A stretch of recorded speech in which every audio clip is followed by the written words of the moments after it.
JNR news కి స్వాగతం. Bulletin లో ముందుగా హెడ్లైన్స్. మొక్కజొన్న సేకరణ కేంద్రంలో రైతులతో కేటీఆర్ సంభాషణ.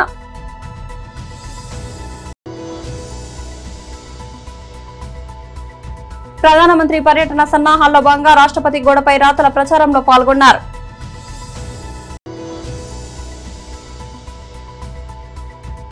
తమిళనాడు సీఎం పదవికి స్టాలిన్ రాజీనామా. మొక్కజొన్న సేకరణ కేంద్రంలో రైతులతో కేటీఆర్ సంభాషణ. ఈ రోజు కేవలం 2 సెంటర్లు ఉన్నాయి.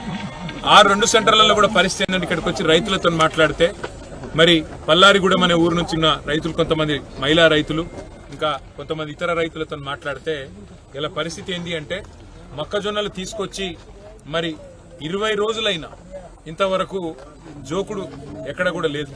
ఎక్కడ కొన్నవాడు లేడు, కొనుగోలు చేసిన వాళ్ళు లేరు, కనీసం పట్టించుకున్న నాదుడు లేడు. పోనీ ప్రభుత్వం ఏదన్నా ఆశ్వాసన ఇచ్చి మరి వర్షం పడేటట్టుంది, మరి ఆగమయ్యేటట్టుంది, కనీసం తీసుకొని మరి తర్వాత పైసలు ఇస్తామని చెప్తారా అంటే ఆ పరిస్థితి కూడా లేదు. రాష్ట్ర వ్యాప్తంగా ఇలా ఎంత దారుణమైన పరిస్థితి ఉందంటే మక్క రైతుల పరిస్థితి ఎంత దారుణంగా ఉన్నది అంటే మొత్తం ఎకరానికి 40 మరి క్వింటాలు వండిస్తే ప్రభుత్వం చెప్తున్నది మేము 25-26 క్వింటాల కంటే ఎక్కువ కొనమని చెప్తున్నది. 2460 రూపాయల మద్దతు ధర ఇవ్వాల్సిన పరిస్థితి వస్తుందని చెప్పి ఇవాళ అది ఎగ్గొట్టేతందుకే ప్రభుత్వం దళారుల పాలు చేయాలి మక్కలు, దళార పాలు కావాలి ధాన్యం అన్నట్టుగా ఇవాళ నిమ్మకు నీరెత్తినట్టున్నది. ఎక్కడ కూడా కనీసం పట్టించుకుంటున్న పరిస్థితి లేదు. కనీసం మేము తిరిగితే సోయి తెచ్చుకొని సిగ్గు తెచ్చుకొని కనీసం కొంటరేమో అన్న ఆలోచనతోని ఇవాళ రాష్ట్ర వ్యాప్తంగా భారత రాష్ట్రం నాయకత్వం పెద్దలు కేసీఆర్ గారి ఆదేశం మేరకు అన్ని నియోజకవర్గాల్లో తిరుగుతున్నాం. పొద్దున మా చెల్లధర్మారెడ్డి గారు కూడా ఇక్కడ పెద్ద ధర్నా చేసిండ్రు. గూడెప్పాడు కాడ పెద్ద ధర్నా చేసిండ్రు 2 గంటల పాటు నేషనల్ హైవే మీద. కేసు పెట్టినట్టు ఆయన మీద. కేసు 1 కాకపోతే 12 పెట్టుకొని మాకు అభ్యంతరం లేదు. కానీ రైతుల మరి 6 కాలం కష్టపడి పండించిన ధాన్యాన్ని మాత్రం వెంటనే కొనాలి. అది వరి కావచ్చు, వడ్లు కావచ్చు, లేదా మక్కలు కావచ్చు, లేదా జొన్నలు కావచ్చు, వెంటనే కొనాలి. వానబడి మళ్ళా ఆగమైతే మొత్తం మక్కలన్నీ కూడా బూజు పడతాయి, కొనేటోళ్ళు ఉండరు, మొత్తం పెట్టిన పెట్టుబడి కూడా రాకుండా మరి పూర్తి స్థాయిలో రైతులు ఆగమైపోయే పరిస్థితి ఉంటుంది. మేము ప్రభుత్వాన్ని డిమాండ్ చేస్తున్నాం. మీరు మేము వస్తుండ్రు కదా అని చెప్పి మేము వరంగల్కి వస్తున్నామంటే మాకు పోటీగా వరంగల్ మీటింగులు పెట్టిన మీటింగులు మేళాలు పెట్టుడు కాదు. మొదలు ఇక్కడికి రాండి, సెంటర్లకు రాండి, రైతులను దమ్ముంటే ఎదుర్కోండి. రైతులకు వచ్చి చెప్పండి మీరు ఎంత కొన్నారు, మిగతాది ఎప్పుడు జోక్తారు, లారీల సంగతి ఏంది, బారదానేది, సుతిలేది, టార్పాలిన్ లేదు, కనీసం ఇక్కడ మంచిల సౌలత్ లేదు సెంటర్లల్లో. సిగ్గు తెచ్చుకోండి రేవంత్ రెడ్డి గారు. ఇప్పుడైనా మేల్కొని వెంటనే మీ ప్రభుత్వాన్ని, మీ అధికారులను అప్రమత్తం చేసి రైతులకు అన్యాయం చేయకండి. ఎద్దేడ్చిన వ్యవసాయం రైతేడ్చిన బాగుండదని పెద్దలు చెప్పిండ్రు. అందుకే మేము డిమాండ్ చేస్తా ఉన్నాం. పార్టీ తరఫున వెంటనే కొనుగోలు ప్రారంభించాలి, లేకపోతే అష్టదిగ్బంధం చేస్తాం. రాష్ట్ర వ్యాప్తంగా భారత రాష్ట్ర సమితి ఉద్యమిస్తుంది. ప్రతి సెంటర్ కు పోయి మరి పూర్తి స్థాయిలో ఎక్కడికక్కడ రోడ్డెక్కి మొత్తం స్తంభింపజేస్తామని చెప్పి కూడా ప్రభుత్వాన్ని హెచ్చరిస్తూ వెంటనే కొనుగోలు ప్రారంభించి రైతులను ఆదుకోవాలని చెప్పి డిమాండ్ చేస్తా ఉన్నాం. రైతులు దయచేసి అధైర్య పడవద్దు. మీ తరఫున మేము కొట్లాడతాం. మీరు కూడా కలిసి రండి. కేసీఆర్ ప్రభుత్వం ఉన్నప్పుడు మీకు రైతు బంధు పడుతుండే, మీకు టైంకు కొనుగోలు అవుతుండే. కరోనా వస్తే కూడా 6-7 వేల సెంటర్లు పెట్టి సావుకు కూడా భయపడకుండా ఆ రోజు మా ఎమ్మెల్యేలు బయటకు వచ్చి మీకు దగ్గర ఉండి కొనిపించిండ్రు. మరి ఇలా వీళ్ళ పరిస్థితి ఎట్లుందో మీరు చూస్తున్నారు. తప్పకుండా మీకోసం మళ్ళా కొట్లాడేది, మళ్ళా మీ తరఫున నిలబడేది, మీకు న్యాయం చేసేది కేసీఆర్ గారి నాయకత్వమే. అందుకే నేను అంటున్నా, ఈ రాబంధు పాలన పోవాలి, రైతు బంధు కేసీఆర్ పాలన రావాలి. అప్పుడే మళ్ళీ రైతు బాగుంటాడనే విషయం కూడా తెలియజేస్తూ మీ అందరికీ ధన్యవాదాలు. ప్రధానమంత్రి పర్యటన సన్నాహాల్లో భాగంగా రాష్ట్రపతి గోడపై రాతల ప్రచారంలో పాల్గొన్నారు. 10వ తారీఖు నాడు నరేంద్ర మోదీ గారు రాబోతున్నారు హైదరాబాద్కు. తెలంగాణకు మొట్టమొదటిసారిగా పార్లమెంట్ ఎన్నికల తర్వాత వస్తున్నారు కాబట్టి, 3వ తారీఖు ప్రధానంగా వస్తున్నారు కాబట్టి 10వ తారీఖు నాడు ఈ యొక్క బహిరంగ సభ దీన్ని సఫలీకరణ చేయాలని చెప్పేసి కూడా యావత్ తెలంగాణ ప్రజల్ని కోరుతా ఉన్నాను. మరి ఆ ప్రచారం సందర్భంగా ఈరోజు తార్నాకలో వాల్ రైటింగ్ కూడా చేయడం జరిగింది. ఈ వాల్ రైటింగు ద్వారా, పోస్టర్ల ద్వారా, ఫ్లెక్సీల ద్వారా ఈరోజు ప్రచారం భారతీయ జనతా పార్టీ చేస్తూ ఉంది. కార్యకర్తలు వాల్ రైటింగ్ చేస్తూ ఉన్నారు. నేను కూడా ఈ వాల్ రైటింగ్లో పాల్గొనడం జరిగింది. ఎందుకంటే నరేంద్ర మోదీ గారు దేశానికి ఈరోజు వారు చేసినటువంటి ఒక సేవలు కానీ, దేశానికి ఈరోజు ఒక ఆర్థికమైనటువంటి ఒక దిశ చూపెట్టినటువంటి వ్యక్తి. ప్రపంచం మొత్తం కూడా ఆర్థిక మాంద్యం ఉన్నప్పటికీ మన భారతదేశంలో మనం ప్రగతి వైపు పోతూ ఉన్నాం, అభివృద్ధి వైపు పోతూ ఉన్నాం. కాబట్టి ఈ సందర్భంగా వారికి పెద్ద ఎత్తున స్వాగతం పలకాలని చెప్పి తెలంగాణ ప్రజలని కోరుతూ, మరి వాల్ రైటింగ్లో ఈరోజు తెలంగాణ తార్నాకాలో ఉన్నటువంటి ఒక మా కార్యకర్తలు నాయకులు అందరూ కూడా దీనిలో పాల్గొనడం జరిగింది. మరి మాజీ మేయర్, రాష్ట్ర ఉపాధ్యక్షులు మన బండ కార్తికేయుడు గారు, శారదా మల్లేష్ గారు, నాగేశ్వరి గారు, వెంకటేష్ గౌడ్ గారు, రాము వర్మ గారు, అదే ఉపేందర్ యాదవ్ గారు అధ్యక్షుడు, సత్యరెడ్డి కరుణాకర్ అందరూ కూడా పాల్గొని, వేరు యాదవ్ గారు సీనియర్ నాయకుడు, పోచా యాదవ్ అందరూ కూడా పాల్గొని, సుబ్బారావు గారు దళిత్ మోర్చా అందరూ కూడా పాల్గొన్నారు. ఈ యొక్క ప్రోగ్రామ్ సక్సెస్ చేసినందుకు నేను కార్యకర్తలందరూ కూడా అభినందన చెప్తా ఉన్నాను. బెంగాల్లో 100 సీట్లు చొరయ్యాయి మమత అన్నది, దానికి రాహుల్ గాంధీ కూడా మద్దతు తెలిపారు. గతంలో కూడా చోరీ చేసేటోళ్ళే చోరీ మాట్లాడతారు. వీళ్ళందరూ చోరీ అలవాటే మొన్న గెలిచారు. ఇప్పుడు చోరీ నడవట్లేదు వీళ్ళది. ఓడిపోతే ప్రజల వారి యొక్క తీర్పుని వాళ్ళు ఒప్పుకోవాలి.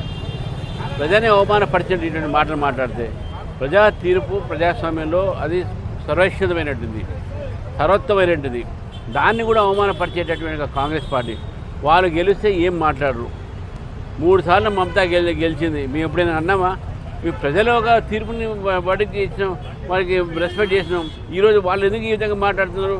వాళ్ళు ఓడిపోతే ఈవీఎం బాగలే, వాళ్ళు ఓడిపోతే మోదీ బాగలే, వారు ఓడిపోతే ఈసీఐ బాగలే, వారు ఓడిపోతే ఏది బాగలేదు, దేశం కూడా బాగలేదు వాళ్ళకైతే. కాబట్టి ఎప్పుడైనా ఓటమిని ప్రజాస్వామ్యంలో ప్రజా తీర్పుని మనం గౌరవించాల్సిన అవసరం ఉన్నది. తమిళనాడు ముఖ్యమంత్రి ఎంకే స్టాలిన్ తన పదవికి రాజీనామా చేశారు. తమిళనాడు ప్రజల తీర్పును గౌరవిస్తున్నట్టు తెలిపారు. నిన్నటి అసెంబ్లీ ఎన్నికల ఫలితాల్లో దశాబ్దాలుగా రాష్ట్ర రాజకీయాలను శాసిస్తున్న ద్రావిడ పార్టీలకు భారీ షాక్ తగలడం తెలిసిందే. స్టాలిన్ సమర్పించిన రాజీనామా లేఖను తమిళనాడు గవర్నర్ రాజేంద్ర అర్లేకర్ మంగళవారం ఆమోదించారు. కొత్త ప్రభుత్వం ఏర్పడేంత వరకు ఆపద్ధర్మ ముఖ్యమంత్రి బాధ్యతలు నిర్వర్తించాలని స్టాలిన్ ను గవర్నర్ కోరారు. నటుడు విజయ్ నేతృత్వంలోని తమిళగా వెట్రి కళగం టీవీకే పార్టీ ఈ ఎన్నికల్లో అనూహ్యమైన విజయం సాధించి రాజకీయ సమీకరణలను పూర్తిగా మార్చేసిందే. మొత్తం 234 అసెంబ్లీ స్థానాలకు గాను టీవీకే 108 సీట్లు గెలుచుకుని ఏకైక అతిపెద్ద పార్టీగా అవతరించింది. ప్రభుత్వ ఏర్పాటుకు అవసరమైన మెజార్టీ మార్కుకు కేవలం 10 సీట్ల దూరంలో నిలిచింది. మరోవైపు అధికార డీఎంకే కేవలం 59 స్థానాలకే పరిమితమై తీవ్ర పరాభవాన్ని మూటగట్టుకుంది. ఈ ఎన్నికల ఫలితాలు రాష్ట్రంలో కొత్త రాజకీయ శకానికి నాంది పలికాయి. ఈ ఎన్నికల్లో స్టాలిన్ కు వ్యక్తిగతంగానూ ఊహించని పరాభవం ఎదురైంది. తన కంచుకోటగా భావించే కొల్లతూరు నియోజకవర్గంలో టీవీకే అభ్యర్థి విఎస్ బాబు చేతిలో ఆయన 8795 ఓట్ల తేడాతో ఓటమి పాలయ్యారు. ఓట్ల శాతం పరంగా చూస్తే టీవీకే 32% పైగా ఓట్లు సాధించగా డీఎంకే 24.19%, అన్నా డీఎంకే 21.22% ఓట్లతో సరిపెట్టుకున్నాయి. ఎన్నికల ఫలితాలపై స్టాలిన్ స్పందిస్తూ ఓటర్లకు కృతజ్ఞతలు తెలిపారు. ఓటమిని అంగీకరిస్తూనే గెలిచిన పార్టీతో తమ కూటమికి ఓట్ల శాతంలో తేడా చాలా స్వల్పమని పేర్కొన్నారు. డీఎంకే నేతృత్వంలోని కూటమికి ఓటు చేసిన ప్రజలకు నా హృదయపూర్వక కృతజ్ఞతలు. మా కూటమికి 1.54 కోట్లకు పైగా ఓట్లు వచ్చాయి. గెలిచిన పార్టీతో ఓట్ల తేడా కేవలం 3.52% మాత్రమే. తమిళనాడు ప్రజలు మాపై ఉంచిన విశ్వాసాన్ని నేను బలమని భావిస్తున్నానని ఆయన ఎక్స్ ఖాతాలో పోస్ట్ చేశారు. కాగా డీఎంకే మిత్రపక్షాల నేతలు బుధవారం స్టాలిన్ తో సమావేశమై భవిష్యత్ కార్యాచరణపై చర్చించనున్నారు. మరోవైపు ప్రభుత్వ ఏర్పాటుకు అవసరమైన మిత్రపక్షాల కోసం టీవీకే ప్రయత్నాలు ప్రారంభించనుంది. గుంటూరు జిల్లా వట్టిచెరుకూరు మండలం వింజనంపాడు గ్రామంలో కేంద్ర మంత్రి పెమ్మసాని చంద్రశేఖర్ గుంటూరు కెనాల్ పరిశీలించారు. కెనాల్ ఆధునీకరణ సీఎం చంద్రబాబు నాయుడు నిధులు మంజూరు చేశారని, ఈ నేపథ్యంలో సీఎం చిత్రపటానికి పాలాభిషేకం చేశారు. ఎమ్మెల్యే బూర్ల రామాంజనేయులు మాట్లాడుతూ రైతుల వెన్నెముక అని ఈ ప్రాంతానికి గుంటూరు కెనాల్ ముఖ్యమైనదని, గుంటూరు కెనాల్ ఫ్లో లేకపోవడంతో రైతులు ఇబ్బందులు పడుతున్నారని, గుంటూరు కెనాల్ ఆధునీకరణతో పాటు పొడిగింపు చేస్తున్నామని, వైసీపీ ప్రభుత్వంలో గుంటూరు కెనాల్ పనులను ముందుకు తీసుకెళ్లలేదని, 47 నుంచి 74 కిలోమీటర్ వరకు పొడిగింపు చేస్తున్నామని, పొడిగింపుకు అవసరమైన భూసేకరణ కోసం కేటాయించామని, 75,000 ఎకరాల సాగు, 50 గ్రామాలకు త్రాగునీరు అందుతాయని, ఆధునీకరణ కోసం 369 కోట్ల ప్రస్తుతం పరిపాలనా పరమైన అనుమతి ఇచ్చారని ఎమ్మెల్యే బూర్ల రామాంజనేయులు తెలిపారు. రైతులందరికీ కూడా తాగునీరు, సాగునీరు రెండు వస్తాయి. వీటితోటి ఇప్పుడు వస్తున్నటువంటి ఆదాయాన్ని కనీసం ఎకరానికి 10,000 పెరిగే అవకాశం ఉంటుంది. దాంతో రైతుల భూముల ధరలు పెరుగుతాయి, ఆర్థికంగా కూడా అభివృద్ధి చెందుతారు. ఈరోజు రాష్ట్రంలో ఎంతో ఆర్థిక ఇబ్బందులు ఉన్నా కూడా దేశంలో ఏ రాష్ట్రము క్షేమ పథకాలు చేస్తూ అదేవిధంగా గవర్నమెంట్ ఉద్యోగస్తులందరికీ 1వ తారీఖు అత్యధిక శాలరీలు ఇస్తూ ఇవన్నీ చేస్తూ కూడా రైతులు గ్రామాలని విస్మరించకుండా ఈరోజు మన ల్యాండ్ ఎక్విజిషన్ దాదాపు 70 కోట్లు, ఈరోజు మళ్ళీ 370 కోట్లు ఛానల్ మోడర్నైజేషన్ కి, అంటే 450 కోట్లు ఒక పార్లమెంట్ సెగ్మెంట్ లోనే కేవలం రైతుల గురించి ఖర్చు పెడుతున్నటువంటి ప్రభుత్వం కూటమి ప్రభుత్వం. కాబట్టి దీన్ని కూడా మీరు అందరూ గుర్తుపెట్టుకోవాలని, మనస్ఫూర్తిగా ఈ ప్రభుత్వాన్ని ఆశీర్వదించాలని గౌరవ ముఖ్యమంత్రి శ్రీ నారా చంద్రబాబు నాయుడు గారికి, అదేవిధంగా నిరంతరం దగ్గరుండి రామాంజనేయులు గారు కానీ, నరేంద్ర గారు కానీ, లోకేష్ గారు కానీ, నేను ఎక్కడన్నా వేరే దగ్గర ఉన్నా కూడా వీళ్ళు అసెంబ్లీలో అవకాశం దొరికినప్పుడల్లా నిమ్మల రామానాయుడు గారితో, చీఫ్ సెక్రటరీ సాయి ప్రసాద్ గారితో, అదేవిధంగా చంద్రబాబు నాయుడు గారితో ఈ విధంగా నిరంతరం సంప్రదిస్తూ దీనిని మర్చిపోకుండా చేసి ఈరోజు శాంక్షన్ చేయించిన ఎమ్మెల్యేలకి అందరికీ, ఇక్కడ ఉన్నటువంటి ఇంజనీరింగ్ అధికారులు ఎన్ని ఎస్టిమేట్స్ చేసి మాతో వర్క్ చేసి గవర్నమెంట్ పంపించినటువంటి ఇంజనీరింగ్ అధికారులకి, వ్యవసాయ శాఖ అధికారులకి, ముఖ్యంగా మా ఆఫీసుల చుట్టూ తిరుగుతూ కావాలని కోరుకునే రైతన్నలకి మీ అందరికీ కూడా మనస్ఫూర్తిగా ధన్యవాదాలు చెప్పుకుంటూ, మీ అందరికీ మంచిగా దీన్ని మేమందరం దగ్గరుండి మిగిలిన పనులు ఏ విధంగా అయితే రివ్యూలు పెట్టి చేస్తా ఉన్నామో అదే విధంగా క్వాలిటీ వచ్చే విధంగా, ఎందుకంటే ఇది మళ్ళీ ఈ రోజు తవ్వితే ఇంకొక 50 సంవత్సరాలు 70 సంవత్సరాలు ఈ చుట్టుపక్కల ప్రాంతంలో మళ్ళీ ఈ విధంగా గుర్రపు టెక్కలు పేరుకోకుండా ఉండి చేసే బాధ్యత కూడా మేము తీసుకుంటామని మీ అందరికీ తెలియజేసుకుంటూ మీ అందరికీ సెలవు తీసుకుంటామని. Thank you. తమిళనాడు ఎన్నికల ఫలితాలు ఏపీలో పునరావృతం అవుతుందని కేంద్ర మాజీ మంత్రి కాంగ్రెస్ పార్టీ సీనియర్ నాయకులు చింతామోహన్ అన్నారు. మంగళవారం ఒంగోలు కలెక్టరేట్ ఎదుట ప్రభుత్వ ఉద్యోగులకు 12వ పీఆర్సీ ప్రకటించాలని డిమాండ్ చేస్తూ ధర్నా నిర్వహించారు. ఈ సందర్భంగా చింతామోహన్ మీడియాతో మాట్లాడారు. తమిళనాడు రాష్ట్రంలో 2 అతిపెద్ద ద్రావిడ పార్టీలకు కాదని ప్రజలు మార్పు కోరుకున్నారని, అలాగే కేరళ, బెంగాల్ రాష్ట్రాల్లో కూడా ప్రజలు మార్పుకు ఓటేశారని తెలిపారు. 2029 ఎన్నికల్లో ఏపీలో కూడా వైసీపీ, టీడీపీ ప్రాంతీయ పార్టీలకు పరాభవం తప్పదన్నారు. కూటమి ప్రభుత్వంపై ప్రజల్లో తీవ్ర వ్యతిరేకత వ్యక్తమవుతోందని పేర్కొన్నారు. కాంగ్రెస్ పార్టీ పట్ల ఏపీ ప్రజల్లో సానుకూలత మొదలైందన్నారు. 12 పీఆర్పీ వెంటనే ప్రకటించాలని చింతామోహన్ డిమాండ్ చేశారు. గత 8 సంవత్సరాలుగా పీఆర్సీ ఇవ్వకపోవడం దారుణమన్నారు.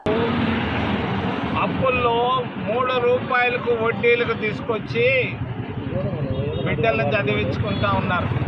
ఇది వాస్తవం. మరి ధరలు బాగా పెరిగిపోయినాయి. గ్యాస్ ధరలు పెరిగిపోయినాయి, బియ్యం ధరలు పెరిగిపోయినాయి, నూనె ధరలు పెరిగిపోయినాయి, ఇంటి బాడుగులు పెరిగిపోయినాయి, పిల్లకాయలు ఫీజులు కూడా, విద్యా సంస్థల్లో ఫీజులు కూడా బాగా పెరిగిపోయినాయి. ఈ పరిస్థితుల్లో రాష్ట్ర ప్రభుత్వం తెలియనట్టుగా ఉంది. రాష్ట్ర ముఖ్యమంత్రి గారు ఏమీ తెలియనట్టుగా ఉన్నారు. మరి రాత్రింబవళ్ళు పనిచేస్తున్నారు, 24 గంటలు పనిచేస్తున్నారు. పనిచేస్తున్నటువంటి ఉద్యోగస్తులకు ఇవ్వాల్సినటువంటి బకాయిలు వెంటనే ఇవ్వాలని కాంగ్రెస్ పార్టీ తరఫున నేను డిమాండ్ చేస్తున్నాను. దాదాపు 30,000 కోట్ల రూపాయలు బకాయిలు ఉన్నాయి రాష్ట్ర ప్రభుత్వ ఉద్యోగులు. మరి ఈ సందర్భంలో తప్పనిసరిగా మే 31వ తారీఖు లోపల చంద్రబాబు నాయుడు గారు మరి వెంటనే రాష్ట్ర ప్రభుత్వ ఉద్యోగస్తుల బకాయిలన్నిటినీ చెల్లించాలని నేను డిమాండ్ చేస్తున్నాను. మరి లక్షల కోట్ల రూపాయలు అమరావతిలో ఖర్చు పెడుతున్నాడు. అక్కడ ఉన్నటువంటి 1000 మంది రైతుల కొరకు లక్షల కోట్ల అప్పులు తెచ్చి మరి ఖర్చు పెడుతున్నాడు చంద్రావతి కొరకు. మరి ప్రభుత్వ ఉద్యోగస్తులు 6 లక్షల మంది అల్లాడుతుంటే వాళ్ళ గురించి ఆలోచించకపోవడం గమనార్హం. మేము ఖండిస్తున్నాం చంద్రబాబు నాయుడు గారి వైఖరి. రెండవది రాజధాని అనగానే మేము దొనకొండ దగ్గరకో ఒంగోలుకో వస్తుంది అనుకున్నాం. మరి చంద్రబాబు నాయుడు ఏది కాకుండా సొంత నిర్ణయం తీసుకొని ఊరికే అసెంబ్లీ పార్లమెంట్లో బిల్లులు పెట్టుకొని పాస్ చేయించుకొని అక్కడ పునాది రాయి వేసుకున్నాడు. అది అమరావతి పోయి చంద్రావతిగా మారిపోయింది. ఎవరు ఇష్టపడటం లేదు. అటు ఉత్తరాంధ్ర వాళ్ళు కానీ, ఒంగోలు జిల్లా వాళ్ళు కానీ, రాయలసీమ జిల్లాల వాళ్ళు ఎవరు ఇష్టపడటం లేదు. చంద్రబాబు నాయుడు గారు లక్షల కోట్లు అక్కడ ఖర్చు పెట్టద్దు, ఏదో కొంచెం 100 కోట్లు 500 కోట్లు ఖర్చు పెట్టు. వెంటనే రాష్ట్ర ప్రభుత్వ ఉద్యోగస్తులకు ఇవ్వాల్సినటువంటి బకాయిలు ఇవ్వమని నేను డిమాండ్ చేస్తూ మాట్లాడితే ప్రతిరోజు ఏదో ఒక స్టేట్మెంట్ ఇస్తున్నాడు. నిన్న అనంతపూర్కి వెళ్ళాడు, యుద్ధ విమానాల ఫ్యాక్టరీని పెడుతున్నాను అనంతపూర్లో అన్నాడు. మరి ఇక్కడికి వచ్చినప్పుడల్లా ఒంగోలుకు వస్తే ఏదో చెప్తున్నాడు. ఇట్లా మాటలు చెప్పుకుంటూ ప్రకటనలు చేసుకుంటూ పోతున్నటువంటి చంద్రబాబు నాయుడు ప్రభుత్వం మరి చాలా బలహీనం అయిపోతూ ఉందని తెలియజేస్తూ పక్కనే ఎన్నికలు జరిగాయి. ఎన్నికల్లో ప్రజలు మార్పు కోరుకుంటున్నారు. 60 సంవత్సరాల పైన ఉన్నటువంటి డిఎంకే ఏడీఎంకే పార్టీలను కాదని ఒక కుర్రాడికి అధికారం ఇచ్చారు ప్రజలు. ఉస్మానియా యూనివర్సిటీ మెగాస్టార్ ఆడిటోరియంలో తెలంగాణ భూరక్షణ సమితి ఆధ్వర్యంలో పేదల భూముల యాజమాన్య హక్కుల సాధనకై సమీక్షా సమావేశం నిర్వహించారు. అసైన్డ్ భూములకు యాజమాన్య హక్కులు కల్పించాలనే ముఖ్య ఉద్దేశంతో సమావేశం నిర్వహించారు. సమావేశానికి ఉస్మానియా యూనివర్సిటీ ఆర్ట్స్ కళాశాల ప్రిన్సిపల్ ప్రొఫెసర్ కాశిం, సమితి రాష్ట్ర అధ్యక్షుడు బుగ్గ మైసయ్య, ఎంఆర్పీఎస్ రాష్ట్ర కన్వీనర్ నండ్రు నరసింహ పాల్గొన్నారు. ఈ సందర్భంగా వారు మాట్లాడుతూ తెలంగాణలో అధికారంలోకి వస్తే అసైన్డ్ భూములకు యాజమాన్య హక్కులు కల్పిస్తామని కాంగ్రెస్ పార్టీ జాతీయ అధ్యక్షుడు మల్లికార్జున ఖార్గే హామీ ఇవ్వడం జరిగిందని గుర్తు చేశారు. కాంగ్రెస్ పార్టీ ఇచ్చిన హామీ ప్రకారం అసైన్డ్ భూములకు ప్రభుత్వం తక్షణమే యాజమాన్య హక్కులు కల్పించాలని డిమాండ్ చేశారు. గత ప్రభుత్వాలు 1950 వరకు ఎస్సీ ఎస్టీలకు అసైన్డ్ భూములకు కేటాయించడం జరిగిందన్నారు.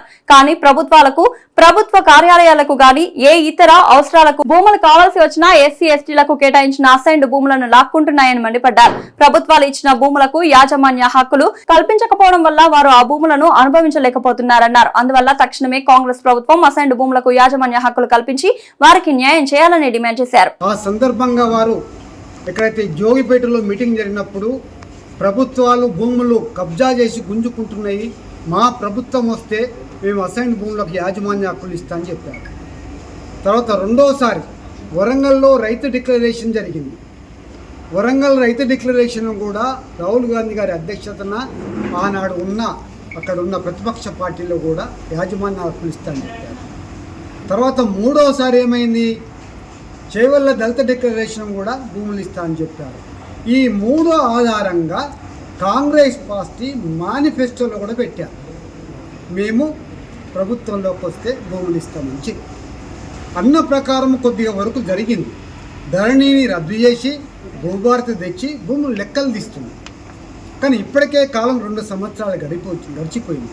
కనుక ఈ ప్రజాప్రభుత్వాన్ని మా గౌరవనీయులు పెద్దలు కాసిం గారు, రామకృష్ణ గారు, చింతసామన్న గారు, తమ్ముడు చెవెళ్ళ సునీల్ గారు, నరసింహ గారు, అందరు ప్రజా సంఘాల మద్దతుతోటి మేము మీకు గుర్తు చేస్తున్నాం. మన బట్టి విక్రమార్క అప్పుడు మన యాత్ర చేసిన పీపుల్స్ మార్చి వాక్ చేసిన వారు కూడా చెప్పింది. కనుక ప్రభుత్వంలో ఉన్నది ఎవరు? దళితుల తరఫున ఉన్న పెద్ద మనిషి పీపుల్స్ మార్చి చేసిండు. మన కాంగ్రెస్ పార్టీ చెప్పింది కనుక నీకు అడ్డేవలిగా మీకు అడ్డు లేరు కనుక దయచేసి మీరు పరిశ్రమను ఈ యొక్క సబ్జెక్టును పరిశీలించి మాకందరికి హక్కు ఇవ్వాలని ఈ సందర్భంగా మనం చేస్తున్నాం. జై భీమ్. ఈరోజు ఉస్మానియా విశ్వవిద్యాలయం మెగాస్టార్ ఆడిటోరియంలో తెలంగాణ భూరక్షణ సమితి ఆధ్వర్యంలో రౌండ్ టేబుల్ సమావేశం జరుగుతున్నది. ఈ తెలంగాణ భూరక్షణ సమితి ప్రధాన ఉద్దేశం ఏమిటంటే, ఈ తెలంగాణ ప్రాంతంలో దళితులు అంటే ఎస్సీలు 18% ఉన్నారు, అత్యధిక జనాభా ఈ రాష్ట్రంలో. ఆ దళితులకి 1930లో, 1940లో, 1950లో, 1977 వరకు వివిధ సందర్భాల్లో ప్రభుత్వాలు ఆనాడు నిజాం నుంచి మొదలు పెడితే ఈనాటి వరకు అసైన్డ్ భూములు ఇచ్చారు. ఈ అసైన్డ్ భూములు, అసైన్డ్ అంటే కేటాయించడం అని అర్థం. ఈ అసైన్డ్ భూములు వాళ్ళు చేసిన శ్రమకి పరిహారంగా ఇచ్చారు. అయితే ఈ భూముల మీద పూర్తి స్థాయి హక్కులు దళితులకు లేకపోవటం మూలంగా భయాందోళనకి గురయ్యే ప్రమాదం ఉంది. రోడ్లు వేసినా భూములు లాక్కుంటారు. వివిధ ప్రభుత్వ కార్యాలయాలు అంటే కలెక్టరేట్ కట్టినా, ఎస్పీ ఆఫీసు కట్టినా, మండల కార్యాలయం కట్టినా, లేకపోతే ఏదన్నా కంపెనీ పెట్టాలనుకున్న ప్రభుత్వం ఈ భూములను లాగేసుకుంటూ ఉంది, ఆక్రమిస్తూ ఉన్నారు. అందుకే ఈ భూముల మీద పట్టాలు కావాలి, అసైన్డ్ భూముల మీద పూర్తిగా హక్కులు దళితులకే చెందాలి అని డిమాండ్ చేస్తూ ఈ రౌండ్ టేబుల్ సమావేశం జరుగుతుంది. భద్రాద్రి కొత్తగూడెం జిల్లా అశ్వారావుపేట నియోజకవర్గం ములకలపల్లి మండల పరిధిలో ఎమ్మెల్యే జారె ఆదినారాయణ మాట్లాడుతూ ప్రజాపాలన ప్రగతి ప్రణాళికలో భాగంగా ములకలపల్లి మండలంలో రైతు వారం కార్యక్రమంలో ఆయిల్ ఫామ్ మరియు ప్రత్యామ్నాయ పంటల సాగును ప్రభుత్వం అత్యంత ప్రతిష్టాత్మకంగా ప్రోత్సహిస్తోందని, ములకలపల్లి మండలంలోని ఆయిల్ ఫామ్ సాగు 10,000 ఎకరాలకు పైగా విస్తీర్ణంలో సాగు చేయాలి అని మరియు నూతన ఆయిల్ ఫామ్ ప్రాసెసింగ్ ఫ్యాక్టరీని ఏర్పాటు చేయడం సంతోషకరమని అన్నారు. మరియు రైతులకు బిందు సేద్యంపై 90 నుండి 100% సబ్సిడీతో పాటు మొక్కలు నాటిన మొదటి 4 సంవత్సరాల పాటు నిర్వహణ ఖర్చులను ప్రభుత్వం భరిస్తుందని, అంతేకాకుండా ఆయిల్ ఫామ్ తోటల్లో అంతర సాగు పంటలుగా కోకో, జాజికాయ వంటి ఉద్యాన పంటలను సాగు చేయడం ద్వారా రైతులు ఏడాది పొడవునా అధిక సుస్థిర ఆదాయాన్ని పొందుతున్నారని తెలిపారు. వ్యవసాయ మరియు ఆయిల్ ఫామ్ నర్సరీ ఉద్యోగులు రైతులకు అవగాహన కల్పించడం జరుగుతుందని అన్నారు. ఈ కార్యక్రమంలో ఆత్మ కమిటీ చైర్మన్ సుంకవల్లి వీరభద్రారావు, బత్తుల అంజి, ములకలపల్లి సర్పంచ్, వ్యవసాయ శాఖ అధికారులు, రైతులు తదితరులు పాల్గొన్నారు. ప్రణాళిక చేయాలి కాబట్టి ఇది ములకలపల్లి మండలంలో పెట్టమని చెప్పేసి మనం చెప్పడం జరిగింది.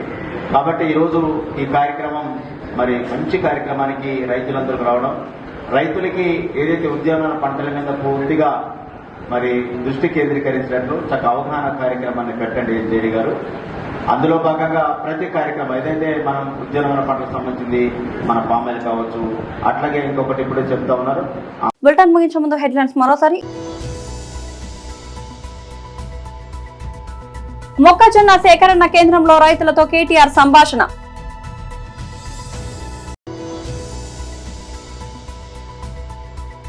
ప్రధానమంత్రి పర్యటన సన్నాహాల్లో భాగంగా రాష్ట్రపతి గోడపై రాతల ప్రచారంలో పాల్గొన్నారు.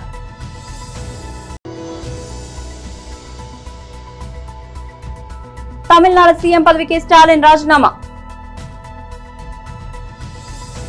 ఇది వాళ్ళ బులెటిన్ అప్డేట్. మరొక బులెటిన్ మళ్ళీ కలుద్దాం. అంతవరకు సెలవు.